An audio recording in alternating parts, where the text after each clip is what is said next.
ಈ ದಸರಾ ಅಥವಾ ಚಾಮುಂಡಿ ಬೆಟ್ಟ ಹಿಂದೂ ಧರ್ಮದ ಸೊತ್ತಲ್ಲ. ದೀಪಾ ಬಸ್ತಿ ಹಿಂದೂ ಅನ್ನುವ ಕಾರಣಕ್ಕಾಗಿ ಅವರನ್ನು ಯಾಕೆ ಅವಾಯ್ಡ್ ಮಾಡಿದಿರಿ? ಧರ್ಮಸ್ಥಳ ಟಾರ್ಗೆಟ್ ಆಗಿದೆಯಲ್ಲ, ಅದೇ ರೀತಿ ಇದು ಒಂದು ಟಾರ್ಗೆಟು. ಇದು ಕೇವಲ ಆರಂಭ. ಇದು ಹಿಂದೂಗಳೇ ನೆನಪಿಡಿ, ಸನಾತನಿಗಳೇ ನೆನಪಿಡಿ, ಇದು ಆರಂಭ. ಅಯ್ಯಪ್ಪ ಸ್ವಾಮಿಯ ಬೆಟ್ಟಕ್ಕೆ ಅಯ್ಯಪ್ಪ ಸ್ವಾಮಿಯ ಸನ್ನಿಧಾನಕ್ಕೆ ಯಾವತ್ತು ಬುರ್ಕಾ ಧರಿಸಿದ ಮಹಿಳೆ ಅಲ್ಲಿ ಕಾಲನ್ನಿಟ್ಲೋ ಆವಾಗಲೇ ನಿಮ್ಮ ಹಣೆ ಬರ ನಮಗೆ ಅರ್ಥ ಆಗಿದೆ. ನಿಮಗೆ ಕೇವಲ ವೋಟ್ ಬ್ಯಾಂಕನ್ನು ನೋಡ್ತಾ ಇದ್ದೀರಿ, ವೋಟ್ ಬ್ಯಾಂಕಿನ ರಾಜಕಾರಣವನ್ನು ಗಮನಿಸ್ತಾ ಇದ್ದೀರಿ. ದತ್ತಪೀಠದ ವಿರುದ್ಧವಾಗಿ ಹೋರಾಟ ಮಾಡಿದಂಥ ಬಾನು ಮುಷ್ತಾಕನ್ನ ಇವತ್ತು ಚಾಮುಂಡಿಯ ಅಡಿದಾವರಿಯಲ್ಲಿ ತಂದು ನಿಲ್ಲಿಸ್ತಾ ಇದ್ದೀರಿ.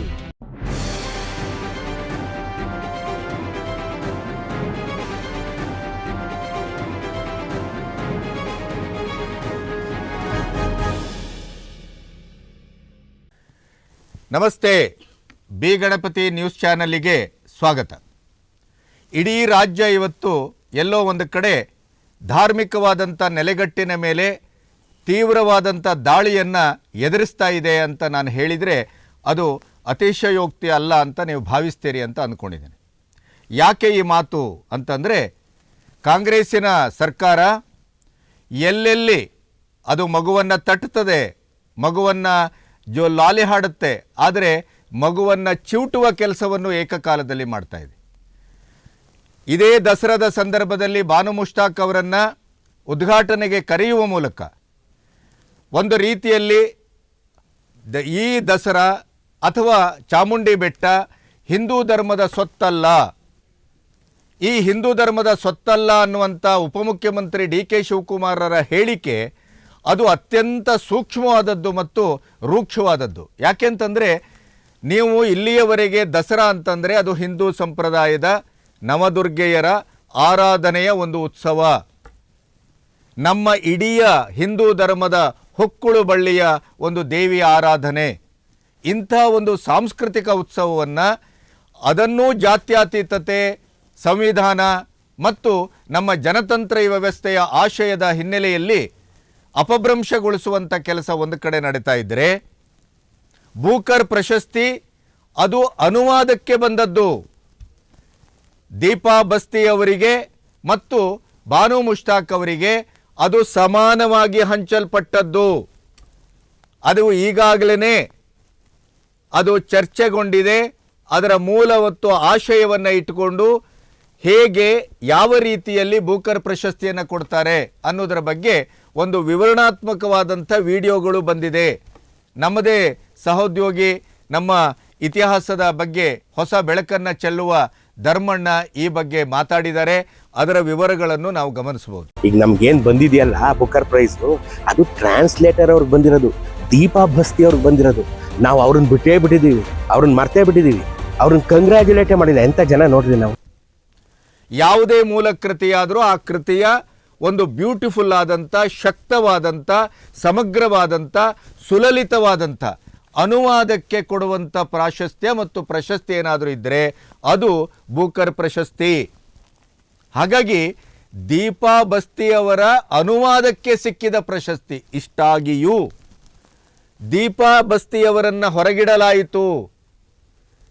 ಅಲ್ಪಸಂಖ್ಯಾತರನ್ನು ಓಲೈಸುವ ವೋಟ್ ಬ್ಯಾಂಕಿನ ರಾಜಕಾರಣವನ್ನು ದೃಷ್ಟಿಯಲ್ಲಿಟ್ಟುಕೊಂಡು ಬಾನು ಮುಷ್ತಾಕ್ ಅವರನ್ನು ಮುನ್ನೆಲೆಗೆ ತರಲಾಯಿತು, ಉದ್ಘಾಟನೆಗೆ ಕರೆಯಲಾಯಿತು. ನೀವು ಪ್ರಶಸ್ತಿಯನ್ನು ಕನ್ನಡಕ್ಕೆ ಒಂದು ಶ್ರೇಷ್ಠತೆಯನ್ನು ತಂದ ಮಾನದಂಡದಲ್ಲಿ ನೀವು ಕರೀತೀರಿ ಅಂತಾದರೆ ಅಲ್ಲಿ ಬಾನು ಮುಷ್ತಾಕ್ ಅವರಿಗೆ ಎಷ್ಟು ಆದ್ಯತೆಯನ್ನು ಕೊಡ್ತೀರೋ ಅಷ್ಟೇ ದೀಪಾ ಬಸ್ತಿ ಅವರಿಗೆ ಕೊಡಬೇಕಿತ್ತು. ಅದನ್ನೇ ನೀವು ಕೊಟ್ಟಿಲ್ಲ. ಇಲ್ಲೂ ಧರ್ಮದ ಮೇಲೆ ಒಂದು ದಾಳಿಯನ್ನು, ಸೂಕ್ಷ್ಮವನ್ನು ಗಮನಿಸುವ ಹಾಗೆ ಮಾಡಿದ್ರಿ. ಇನ್ನು ಅಲ್ಪಸಂಖ್ಯಾತರ ಧಾರ್ಮಿಕ ಮುಖಂಡರು ಹೇಳುವ ಪ್ರಕಾರ ಅವರ ಮೇಲೆ ಪತ್ವ ಹೊಡಿಸ್ತೇವೆ ಅಂತ ಹೇಳ್ತಾರೆ. ಅವರು ಮುಡಿಗೆ ಹೂವು ಇಡುವಾಗಿಲ್ಲ, ಆರತಿಯನ್ನು ತೆಗೆದುಕೊಳ್ಳುವಾಗಿಲ್ಲ, ಅಥವಾ ಹಣೆಗೆ ಬಿಂದಿ ಇಡುವಾಗಿಲ್ಲ. ನಮ್ಮದೇ ಆದಂಥ ಧಾರ್ಮಿಕ ಸಂಸ್ಕಾರವ ಮತ್ತು ಸಂಸ್ಕರಣೆ ಮತ್ತು ಸಂಸ್ಕೃತಿಯನ್ನು, ನೀವು ಆಚರಣೆಯ ಒಂದು ಇಡೀ ವಿಧಿವಿಧಾನವನ್ನು, ಅಲ್ಲಿ ಇರುವಂಥ ಕೆಲವು ಭಕ್ತಿಯ ಮಾರ್ಗವನ್ನು ಮತ್ತು ನಮ್ಮದೇ ಆದಂಥ ಪೂಜೆ ಪುನಸ್ಕಾರದ ಮೂರ್ತಿ ಪೂಜೆಯ ಒಂದು ಹಿನ್ನೆಲೆಯನ್ನು ನೀವು ಗೌಣ ಮಾಡ್ತೀರಿ ಅಂತಾದರೆ ಕೊನೆಗೂ ನೀವು ಮಾಡಲಿಕ್ಕೆ ಹೊರಟದ್ದು ಏನು? ಈ ಪ್ರಶ್ನೆಯನ್ನು ನಾವು ಇಟ್ಟುಕೊಂಡು ಇವತ್ತು ಚರ್ಚೆ ಮಾಡಬೇಕಾಗಿದೆ, ಸಂವಾದ ಮಾಡಬೇಕಾಗಿದೆ. ಯಾವುದೇ ಜಾತಿ ಧರ್ಮದವರು ಬಂದು ಉದ್ಘಾಟಿಸಬಾರದು ಅನ್ನೋದು ಯಾರ ಮಾತು ಅಲ್ಲ. ನಾವು ನಿತ್ಯೋತ್ಸವದ ಕವಿಯನ್ನು ಅತ್ಯಂತ ಆದರದಿಂದ ನಾವು ಬರಮಾಡಿಕೊಂಡಿದ್ದೇವೆ. ನಿಸಾರ್ ಅವರು ಬಂದು 2017ರಲ್ಲಿ ಉದ್ಘಾಟನೆ ಮಾಡಿದಾಗ ಯಾರೂ ಆಕ್ಷೇಪ ಎತ್ತಿಲ್ಲ. ಯಾಕೆಂತಂದರೆ ಅವರು ಅಲ್ಲಿಯ ಇಡೀ ಆಚಾರ ವಿಚಾರ, ಅಲ್ಲಿಯ ಸಂಪ್ರದಾಯ ಅದನ್ನೆಲ್ಲವನ್ನು ಶಕ್ತವಾಗಿ ಅವರು ನಂಬಿಕೊಂಡು ಬಂದವರು. ಹಾಗಾಗಿ ನಮಗೆ ಅವರ ಬಗ್ಗೆ ಆಕ್ಷೇಪ ಇರಲಿಲ್ಲ. ಆದರೆ ಕನ್ನಡದ ಭುವನೇಶ್ವರಿಯನ್ನೇ ಅಪಭ್ರಂಶಗೊಳಿಸಿದಂಥ ಕುಂಕುಮ ಮತ್ತು ಅದರ ಇಡಿಯದಾದಂಥ ಧ್ವಜದ ಆಕೃತಿ ಮತ್ತು ಅದರ ಬಣ್ಣವನ್ನು, ನೀವು ಅರಿಶಿನ ಕುಂಕುಮವನ್ನು ಧಾರ್ಮಿಕ ಸಂಸ್ಕೃತಿ ಅಂತ ಭಾವಿಸ್ತೀರಿ ಅಂತಾದರೆ, ಭುವನೇಶ್ವರಿಯನ್ನೇ ನೀವು ಒಪ್ಪುವುದಿಲ್ಲ ಅಂತಾದರೆ ನೀವು ಚಾಮುಂಡಿಯನ್ನು ಒಪ್ತೀರಿ ಅನ್ನುವ ಪ್ರಶ್ನೆ. ಹಿಂದಿನ ವಿಡಿಯೋದಲ್ಲಿ ಇದರ ಬಗ್ಗೆ ನಾನು ಸ್ಪಷ್ಟವಾಗಿ ಹೇಳಿದ್ದೆ. ನೀವು ಬಾನು ಮುಷ್ತಾಕ್ ಅವರನ್ನು ಎಷ್ಟರ ಮಟ್ಟಿಗೆ ಗೌರವಿಸ್ತೀರೋ ಸಮಾನವಾಗಿ ದೀಪಾ ಬಸ್ತಿ ಅವರನ್ನು ಗೌರವಿಸತಕ್ಕದ್ದು. ದೀಪಾ ಬಸ್ತಿ ಹಿಂದೂ ಅನ್ನುವ ಕಾರಣಕ್ಕಾಗಿ ಅವರನ್ನು ಯಾಕೆ ಅವಾಯ್ಡ್ ಮಾಡಿದಿರಿ? ಅಲ್ಪಸಂಖ್ಯಾತರು ಅನ್ನುವ ಕಾರಣಕ್ಕಾಗಿ ಬಾನು ಮುಷ್ತಾಕ್ ಅವರನ್ನು ಯಾಕೆ ಮುನ್ನೆಲೆಗೆ ತಂದ್ರಿ? ಸಮಾನ ಆಕೃತಿಯ ಪ್ರಶಸ್ತಿ 50 ಲಕ್ಷದಲ್ಲಿ 25 ಲಕ್ಷವನ್ನು ಹಂಚಲಾಗಿದೆ ಸಮಾನವಾಗಿ. ಇದನ್ನು ನೀವು ಧಾರ್ಮಿಕ ಭಾವನೆಯಿಂದ ನೋಡುವುದು ತಪ್ಪು, ಅಥವಾ ಹಿಂದೂ ಪಾಖಂಡಿತನ, ಅಥವಾ ಕೋಮುವಾದಿ ದೃಷ್ಟಿಯಿಂದ ನೋಡ್ತೀರಿ. ಭಾಷೆಯನ್ನು ಧಾರ್ಮಿಕವಾಗಿ ನೀವು ನೋಡ್ತೀರಿ ಅಂತಾದರೆ, ನಮ್ಮ ಧ್ವಜದ ಬಣ್ಣವನ್ನು ನೀವು ಧಾರ್ಮಿಕವಾದಂಥ ನೆಲೆಯಲ್ಲಿ ಅರ್ಥೈಸ್ತೀರಿ ಅಂತಾದರೆ, ಕನ್ನಡದಿಂದಲೇ ಇವತ್ತು ಬೂಕರನ್ನು ಪಡ್ಕೊಂಡು ಕೂಡ 2023ರಲ್ಲಿ ಏನಂದ್ರಿ ನೀವು? ಕನ್ನಡದಿಂದ ನಮ್ಮನ್ನು ಹೊರಗಿಡಲಾಗಿದೆ ಅಂತ. ಹೊರಗಿಟ್ಟದ್ದೇ ಹೌದಾಗಿದ್ದರೆ ಇವತ್ತು ನಿಸಾರ್ ಹುಟ್ಕೊಳ್ತಾ ಇರಲಿಲ್ಲ, ಫಕೀರ್ ಮೊಹಮ್ಮದ್ ಕಟ್ಪಾಡಿ ಹುಟ್ಕೊಳ್ತಿರ್ಲಿಲ್ಲ, ಬೋಳ್ವಾರು ಹುಟ್ಕೊಳ್ತಿರ್ಲಿಲ್ಲ, ಸಾರಾ ಅಬೂಬ್ಕರ್ ಹುಟ್ಕೊಳ್ತಿರ್ಲಿಲ್ಲ, ಬಾನು ಮುಷ್ತಾಕ್ ಹುಟ್ಕೊಳ್ತಿರ್ಲಿಲ್ಲ. ಅದರ ಹಿನ್ನೆಲೆಯಲ್ಲಿ ನೂರಾರು ಸಾವಿರಾರು ಲೇಖಕರು ಕನ್ನಡದ ಮೂಲದಿಂದ ಹುಟ್ಕೊಂಡಿದ್ದಾರೆ. ಶರೀಫರನ್ನು ಎಲ್ಲಿಡ್ತೀರಿ? ಶರೀಫರ ಇವತ್ತು ಇಡೀದಾದಂಥ ಒಂದು ಕಾವ್ಯದ ಪರಂಪರೆಯನ್ನು ಆಧ್ಯಾತ್ಮದ ನೆಲೆಯಲ್ಲಿ ನೋಡುವಂಥ ಒಂದು ಶಿಷ್ಟತೆಯನ್ನು ಉಳಿಸ್ಕೊಂಡಿದ್ದೇವೆ ನಾವು. ಶರೀಫರನ್ನು ಹೊರಗಡೆ ಇಟ್ಟಿಲ್ಲ ನಾವು. ಶರೀಫರ ಕನ್ನಡದ ಕಾವ್ಯವನ್ನು ಹೊರಗಡೆ ಇಟ್ಟಿಲ್ಲ. ಅಣಿಮುತ್ತುಗಳ ಹಾಗೆ ಗಮನಿಸಿದ್ದೇವೆ, ನಮ್ಮ ಜೀವನದ ಭಾವಬಿಂದುವಾಗಿ ಅದನ್ನು ಗಮನಿಸಿದ್ದೇವೆ. ಇಂತಹ ಸಂದರ್ಭದಲ್ಲಿ ನೀವು ಬೆನ್ನನ್ನೂ ನೋಡ್ತಾ ಇಲ್ಲ, ವರ್ತಮಾನವನ್ನೂ ನೋಡ್ತಾ ಇಲ್ಲ. ನಿಮಗೆ ಕೇವಲ ವೋಟ್ ಬ್ಯಾಂಕನ್ನು ನೋಡ್ತಾ ಇದ್ದೀರಿ, ವೋಟ್ ಬ್ಯಾಂಕಿನ ರಾಜಕಾರಣವನ್ನು ಗಮನಿಸ್ತಾ ಇದ್ದೀರಿ. ದತ್ತಪೀಠದ ವಿರುದ್ಧವಾಗಿ ಹೋರಾಟ ಮಾಡಿದಂಥ ಬಾನು ಮುಷ್ತಾಕನ್ನು ಇವತ್ತು ಚಾಮುಂಡಿಯ ಅಡಿದಾವರಿಯಲ್ಲಿ ತಂದು ನಿಲ್ಲಿಸ್ತಾ ಇದ್ದೀರಿ. ಅದಕ್ಕೊಂದು ಸಂಪ್ರದಾಯ ಇದೆ, ಅದಕ್ಕೊಂದು ಇತಿಹಾಸ ಇದೆ, ಅದಕ್ಕೊಂದು ಆಚರಣೆಯ ಪದ್ಧತಿ ಅಂತಿದೆ. ಅದನ್ನು ಹೇಗೆ ನಿರಾಕರಿಸ್ತೀರಿ? ಅವರದೇ ಸಂಸ್ಕೃತಿಯಲ್ಲಿ ಅವರಿಗೆ ದರ್ಗಾಕ್ಕೆ ಪ್ರವೇಶ ಇಲ್ಲ, ನಮ್ಮ ಮಂದಿರಕ್ಕೆ ಹೇಗೆ ಪ್ರವೇಶ ಮಾಡ್ತೀರಿ? ಹೆಣ್ಣುಮಕ್ಕಳು ಬರಬಾರ್ದು ಅನ್ನೋದು ನಮ್ಮ ಉದ್ದೇಶ ಅಲ್ಲ.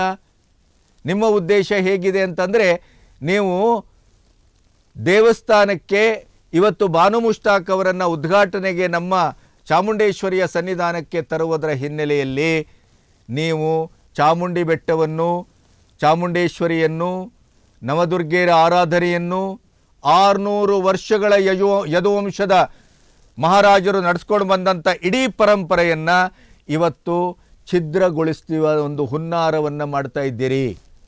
ನೀವು ಅದನ್ನು ಅಪಭ್ರಂಶಗೊಳಿಸುವುದೇ ನಿಮ್ಮ ಟಾರ್ಗೆಟು. ಧರ್ಮಸ್ಥಳ ಟಾರ್ಗೆಟ್ ಆಗಿದೆಯಲ್ಲ, ಅದೇ ರೀತಿ ಇದು ಒಂದು ಟಾರ್ಗೆಟು. ಅಯ್ಯಪ್ಪ ಸ್ವಾಮಿಯ ಬೆಟ್ಟಕ್ಕೆ ಅಯ್ಯಪ್ಪ ಸ್ವಾಮಿಯ ಸನ್ನಿಧಾನಕ್ಕೆ ಯಾವತ್ತು ಬುರ್ಕಾ ಧರಿಸಿದ ಮಹಿಳೆ ಅಲ್ಲಿ ಕಾಲನ್ನಿಟ್ಲೋ ಆವಾಗಲೇ ನಿಮ್ಮ ಹಣೆ ಬರ ನಮಗೆ ಅರ್ಥ ಆಗಿದೆ. ನೀವು ಯಾವ ರೀತಿಯಲ್ಲಿ ನಮ್ಮ ಶ್ರದ್ಧಾ ಕೇಂದ್ರಗಳನ್ನು, ನಮ್ಮ ಇಡೀ ಶಕ್ತಿಪೀಠಗಳನ್ನು ನೀವು ಏನನ್ನು ಮಾಡಲಿಕ್ಕೆ ಹೊರಟಿದ್ದೀರಿ ಮತ್ತು ಅದರ ನಿಮ್ಮ ಟಾರ್ಗೆಟ್ ಏನು ಅನ್ನೋದ್ರ ಬಗ್ಗೆ ನಮಗೆ ನೀವು ಪಾಠ ಮಾಡಬೇಕಾಗಿಲ್ಲ.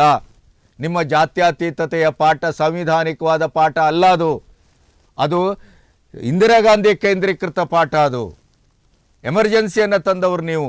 ಸಂವಿಧಾನದ ಬಗ್ಗೆ ಮಾತಾಡ್ತೀರಿ.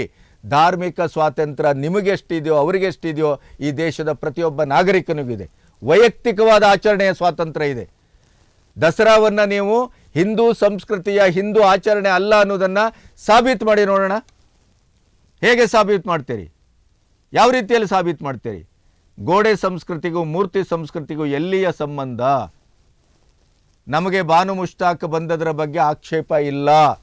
ನಾವು ಸನಾದಿ ಅಪ್ಪಣ್ಣನಲ್ಲಿ ಏನು ಶಾನಾಯಿ ನುಡಿಸಿದ್ರಲ್ಲ ಅಂಥ ಬಿಸ್ಮಿಲ್ಲಾ ಖಾನ್ನನ್ನು ಒಪ್ಕೊಂಡವರು, ಬಡೆ ಗುಲಾಮ್ ಅಲಿ ಖಾನ್ರನ್ನು ಒಪ್ಕೊಂಡವರು, ಜಾಕೀರ್ ಹುಸೇನ್ನನ್ನು ಒಪ್ಕೊಂಡವರು. ಏನಂತ ಭಾವಿಸಿದ್ರಿ? ಅಬ್ದುಲ್ ಕಲಾಂನನ್ನು ಒಪ್ಕೊಂಡವರು. ನಾವು ಕಾಶಿಯಲ್ಲಿ ಬಂದು 4:15 ಬ್ರಾಹ್ಮಿ ಮುಹೂರ್ತದಲ್ಲಿ ಶಹನಾಯಿ ನುಡಿಸ್ತಾ ಇದ್ದಂಥ ಬಿಸ್ಮಿಲ್ಲಾ ಖಾನ್ನವರನ್ನು ನಾವು ಪ್ರಶ್ನೆ ಮಾಡಿಲ್ಲ. ನೆನಪಿಡಿ, ನಮ್ಮ ಸಂಪ್ರದಾಯ ನಮ್ಮದು, ನಿಮ್ಮ ಆಚರಣೆ ನಿಮ್ಮದು. ಅದರನ್ನೇ ಯಾಕೆ ಕೊಯ್ಲೇಷನ್ ಮಾಡ್ತೀರಿ? ಆ ಮೂಲಕ ನಮ್ಮನ್ನು ಯಾಕೆ ಇಡೀ ಧಾರ್ಮಿಕವಾದಂಥ ಒಂದು ಸಂಕರಕ್ಕೆ ಮತ್ತು ಕಲಹಕ್ಕೆ ದಾರಿ ಮಾಡಿಕೊಡ್ತೀರಿ? ನಿಮ್ಮ ಉದ್ದೇಶವೇ ಟಾರ್ಗೆಟ್ ಹಿಂದುತ್ವ, ಟಾರ್ಗೆಟ್ ಹಿಂದೂ ಧರ್ಮ, ಟಾರ್ಗೆಟ್ ನಮ್ಮ ಶಕ್ತಿಪೀಠಗಳು, ನಮ್ಮ ಶ್ರದ್ಧಾ ಕೇಂದ್ರಗಳು. ಇದು ಹೆಚ್ಚು ಕಾಲ ನಡೆಯುವುದಿಲ್ಲ. ಧರ್ಮಸ್ಥಳದ ಇಡೀ ಪ್ರಕರಣದಿಂದ ಹಿಂದೂಗಳ ಒಡಲಲ್ಲಿ ಒಂದು ಜಾಗೃತಿ ಉಂಟಾಗಿದೆ.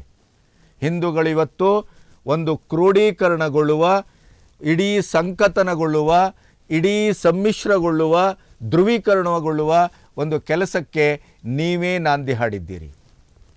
ಹಾಗಾಗಿ ಒಂದು ರೀತಿಯಲ್ಲಿ ಹಿಂದೂಗಳು ನಿಮಗೆ ಕೃತಜ್ಞರಾಗಿರಬೇಕು. ನಿಮ್ಮ ಈ ಟಾರ್ಗೆಟ್ ಮಾಡುವಂಥ ದುರ್ಬುದ್ಧಿಯಿಂದಲೇ ಹಿಂದೂಗಳೆಲ್ಲರೂ ಇವತ್ತು ಒಂದಾಗ್ತಾ ಇದ್ದಾರೆ. ನಾವೇನು, ನಮ್ಮ ನೆಲೆ ಏನು, ನಮ್ಮ ಭವಿಷ್ಯ ಏನು, ಇದೇ ರೀತಿ ನಾವು ಮೌನವಾಗಿದ್ದರೆ ಮಗ್ಗುಲಿಗೆ ನೀರು ಹರಿಯುವುದಲ್ಲ, ಸಾಂಸ್ಕೃತಿಕವಾದಂಥ ರಕ್ತ ಹರಿಯುತ್ತದೆ. ನೆನಪಿಡಿ, ಆವಾಗ ಎಚ್ಚರಗೊಂಡು ಏನೂ ಪ್ರಯೋಜನ ಇಲ್ಲ. ರೈಲು ಹೋದ್ಮೇಲೆ ಟಿಕೆಟ್ ತಗೊಂಡಂಥ ಕಥೆ. ಹಾಗಾಗಿ ಇವತ್ತು ನಾವು ಬಾನು ಮುಷ್ತಾಕ್ ಒಬ್ಬ ಅಲ್ಪಸಂಖ್ಯಾತ ಮಹಿಳೆ ಅನ್ನೋದಲ್ಲ, ಬಾನು ಮುಷ್ತಾಕ್ ಅಲ್ಲಿ ಬಂದು ಅವರ ವರ್ತನೆ ಹೇಗಿರುತ್ತೆ, ನಮ್ಮ ಆಚರಣೆಗೆ ಒಗ್ಗಿಕೊಂಡ್ರೆ ಅವರ ಧರ್ಮದವರು ಪತ್ವಾ ಕೊಡ್ತಾರೆ, ಅವರ ಧರ್ಮದವರೇ ವಿರೋಧ ಇದೆ. ಹಾಗಾದರೆ ಇಷ್ಟು ಶ್ರಮದಿಂದ ಅವರನ್ನು ಕರೆತಂದದ್ದು ಯಾಕೆ? ದೀಪಾ ಬಸ್ತಿ ಅವರನ್ನು ಕರೆಸ್ಬೋದಿತ್ತಲ್ಲ. ಆವಾಗ ಈ ಆಚರಣೆಯ ಸಮಸ್ಯೆ ಬಹುತೇಕವಾಗಿ ಉದ್ಭವನೇ ಆಗ್ತಿರಲಿಲ್ಲ. ಅವರು ಅಲ್ಲಿ ಒಂದು ಸಾಕ್ಷಿ ಪ್ರಜ್ಞೆ ಆಗಿರ್ತಿದ್ರು, ದೀಪಾ ಬಸ್ತಿ ಅದರ ಆಚರಣೆಯಲ್ಲಿ ಪಾಲ್ಗೊಳ್ತಾ ಇದ್ರು, ಮುಗಿದೋಗಿತ್ತು. ಆದರೆ ನಿಮ್ಮ ಸಂಕುಚಿತ ಭಾವ, ನಿಮ್ಮ ವೋಟ್ ಬ್ಯಾಂಕಿನ ರಾಜಕಾರಣ, ನಿಮ್ಮ ತುಷ್ಟೀಕರಣ, ದೇ ಆರ್ ಅವರ್ ಬ್ರದರ್ಸ್, ನೀವೇ ಆರಿಸಿದ ಸರ್ಕಾರ ಅಂತ ಹೇಳುವಂಥ ನಿಮ್ಮ ದುರ್ಬುದ್ಧಿ ಇದೆಯಲ್ಲ, ಅದರ ಇಡೀಯದಾದಂಥ ಪ್ರದರ್ಶನ ಏನಾದರೂ ಇದ್ದರೆ ಅದು ಈ ಬಾರಿಯ ದಸರಾ ಉತ್ಸವದ ನಿಮ್ಮ ಉದ್ಘಾಟನೆಯ ಪ್ರಹಸನ. ಇದು ಕೇವಲ ಆರಂಭ. ಇದು ಹಿಂದೂಗಳೇ ನೆನಪಿಡಿ, ಸನಾತನಿಗಳೇ ನೆನಪಿಡಿ, ಇದು ಆರಂಭ. ಈಗಲೇ ನಾವು ಎಚ್ಚರಾಗದೇ ಇದ್ದರೆ ಇದೊಂದು ಪ್ರಕರಣ ಆಗಲಿ ಬಿಡಿ, ಅವರು ಬಂದು ಅದನ್ನು ಉದ್ಘಾಟನೆ ಮಾಡಲಿ. ನಿನ್ನೆ ಯಾರೋ ಒಬ್ಬ ದುರ್ಬುದ್ಧಿ ಮತಿಗೇಡಿ ಟಿ ವಿ ಚಾನಲಲ್ಲಿ ಕೂತ್ಕೊಂಡು ಹೇಳ್ತಾ ಇದ್ರು, ರಿಬ್ಬೋನ್ ಅಂತ. ನಾವು ರಿಬ್ಬನ್ ಹೇಳಲಿಕ್ಕೂ ಬರೋದಿಲ್ಲ. ಕನ್ನಡವನ್ನು ಅಲ್ಪಸಂಖ್ಯಾತರು ಯಾವ ರೀತಿ ಬಳಸ್ತಾ ಇದ್ದಾರೆ ಅನ್ನೋದಕ್ಕೆ ಕಳೆದ ಅಧಿವೇಶನದಲ್ಲಿ ಶಾಸಕ ಒಬ್ಬ ಅಲ್ಲಿ ಕನ್ನಡ ಮಾತಾಡಿದ್ದು ಸಾಕ್ಷಿ ಪ್ರಜ್ಞೆಯಾಗಿ ಉಳಿದಿದೆ. ಕನ್ನಡವನ್ನು ಕನ್ನಡ ಭಾಷೆಯಿಂದ ಹೊರಗಿಟ್ಟಿದ್ದಾರೆ ಅನ್ನುವ ಇದೇ ಬಾನು ಮುಷ್ತಾಕ್ ಅದಕ್ಕೆ ಉತ್ತರ ಕೊಡಬೇಕು. ನಿಮ್ಮ ಧಾರ್ಮಿಕ, ನಿಮ್ಮ ಅಲ್ಪಸಂಖ್ಯಾತರ ವಲಯದಲ್ಲಿ ನೀವು ಭಾಷೆಯನ್ನು, ಈ ನಾಡ ಭಾಷೆಯನ್ನು, ನಮ್ಮ ಕನ್ನಡದ ನೆಲದ ಭಾಷೆಯನ್ನು ಎಷ್ಟರ ಮಟ್ಟಿಗೆ ಆಚರಣೆಗೆ ತಂದಿದ್ದೀರಿ, ಎಷ್ಟರ ಮಟ್ಟಿಗೆ ಮಾತಾಡ್ತೀರಿ, ಅದಕ್ಕೂ ಉತ್ತರ ಕೊಡಬೇಕಾಗತ್ತೆ ನೀವು. ಇಂಥ ಭಾಷೆಯನ್ನೂ ಕೂಡ ಧಾರ್ಮಿಕ ಭಾವನೆಗೆ ಒಳಪಡಿಸಿ, ನಮ್ಮ ಧ್ವಜವನ್ನೂ ಧಾರ್ಮೀಕರಣಗೊಳಿಸಿ, ಅದನ್ನೂ ನಿರಾಕರಿಸುವ, ಅದನ್ನೂ ಅಪಭ್ರಂಶಗೊಳಿಸುವ ಈ ಬಾನು ಮುಷ್ತಾಕ್ ಅವರನ್ನು ನೀವು ಈ ಸರಿ ಉದ್ಘಾಟನೆಗೆ ಕರೆದದ್ದು ಕೇವಲ ರಾಜಕೀಯ ಕಾರಣವೇ ಹೊರತು ಅದು ಒಂದು ಸಮನ್ವಯತೆಯ, ಸಮಷ್ಟಿಯ ಅಥವಾ ಒಂದು ಧಾರ್ಮಿಕ ಸಮ್ಮಿಶ್ರ ಭಾವವನ್ನು ಸಾಮಾಜಿಕವಾಗಿ ನಾವು ಹುಟ್ಟುಹಾಕಬೇಕು ಅನ್ನುವಂಥ ಯಾವ ಔದಾರ್ಯದ ಲಕ್ಷಣವೂ ಅಲ್ಲ. ಇದನ್ನು ನಾವು ನೆನಪಿಡಬೇಕು. ನಮಸ್ತೆ.